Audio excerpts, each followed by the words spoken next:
Alright guys, here with another video, and this time it's a deck profile that everybody's been anticipating and asking me about, and I've been wanting to test it a lot before I get you guys see it, and played against one of the decks I think it's gonna have a hard time against, and that's Cell.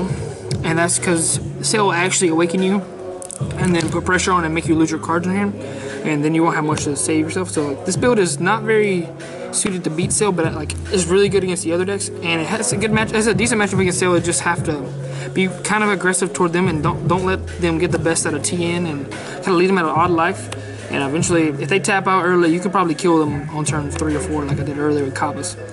But here's Vegito, the leader.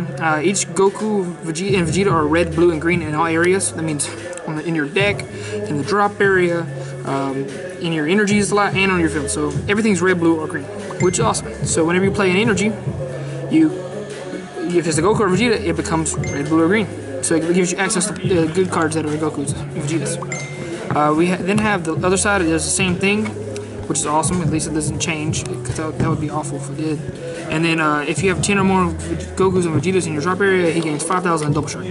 Also, when he attacks, you can send one, basically mill one from the top of your deck, and if it's red, he gains 5,000. So he allows you to play while you're unawakened too, so you don't mind if you're not awakened. So we'll go to the next spot, the actual main deck. So this should be a no-brainer. 4 Kansei and some Gokus. This card's the bread and butter of the deck and helps everything flow so nicely. And you'll never miss. Like, if you miss, you probably aren't building your deck correctly. So then this is the part that makes the deck a little different. You got 4 Bomas. Wait, what? It's Boma. This is the second step. Yeah, Boma will grab your Whis, and it allows you to ramp to your good cards. So because most of your good cards are bombs, which are 5, 6, and 7 drops. And then you have 3 Kaba. I was playing 4. I will say that you're not gonna use this to attack them early, so it's like a game. Like, you basically hold these until you need them. And against the Cell deck and other decks, they're gonna hit you. But if they're playing like Vegeta, they're not gonna want you to awaken. But this will help you awaken. And it's red as well for his ability. Then you got another odd. 3 beans. You do not. I was playing 4. I was like, kept drawing a bunch of them. I was like, dude, this is not helping me. And it's blue energy only, so you can't play his energy turn 1 most of the time. We can, but you don't want to like be stuck with too many like just blue energies. But it's not fine to play. It's fine to play one like not Vegeta or Goku in your energies, as long as you get your basis down. You got 4 the Buu. This is literally Majin Buu, but it's better because it's Goku and it allows you can evolve on top of it, which is important. Then you have your 14K draw card. This guy, well, she will save you basically, or help you kill them. You got 4 of this bad boy. You don't actually have to play this card, but it's very good in the build I'm playing, because I played very good card to combos with it, and it's also just good at pumping your entire field and pushing for damage if your opponent's playing the slow roll game. It's good energies too. Like, you don't want to like play one as an energy if you're only playing like 2, because then you might not see it again, or you might dump it with your leader's ability. So you do need to see them. This is like almost always energy. Similar to Vegeta. There are situations where you just want to critical your opponent, but like it's not as good in this deck the way it's built. Like, your turn 3, you're not really gonna play that. You're gonna just draw cards. Then this is the part that I had to learn last second. Like, it's very good. Jiren, I finally got my hand on this card. I couldn't pull him in the original, like when I first started in boxes. But he is your removal, so you can remove 2 guys off the field, and he's awesome. And you can hit him off of a good card. So named Babidi. That's why I was saying Goku combo is really good with Babidi. This card is the out to Piccolo, which is a very good card against this deck. The Piccolo that makes you drop down to 6 cards in the hand. It's like an early game. Early game blocker that can just sit there, especially when you don't have, like, your opponent doesn't have an out to it. Piccolo is not as good against the Cell deck, because Cell deck can just remove from the field regardless, with the front side or back side. But this guy right here, he's just the bread and butter. He's like Beerus, but you don't have to wait until turn 5. Then you have 3 Whis, not 4. I don't want to clog too many of them, but he is very good in this deck at getting you to your big drops. This is your typical turn 4 play. You got 2 of the 4 drop new guy. He negates attacks, and you can either play 4 to do that, or you can pay 1 and discard 2 Saiyans, which there's a lot of Saiyans, and it also helps you boost your Vegito if you drop 2 usually. He's a body, so he helps you can help push for game on the turn after you do this. typically what happens.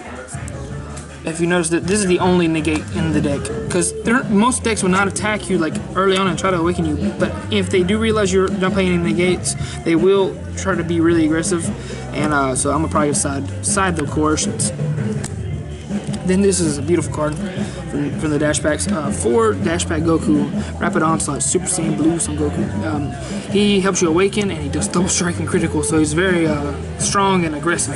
And you usually have free combos in the field that your opponent's going to remove anyway, so you just combo with them and force the double strike critical, or you can just see if they'll waste cards in their hand if it's really early on, because you can evolve him for 3 energies.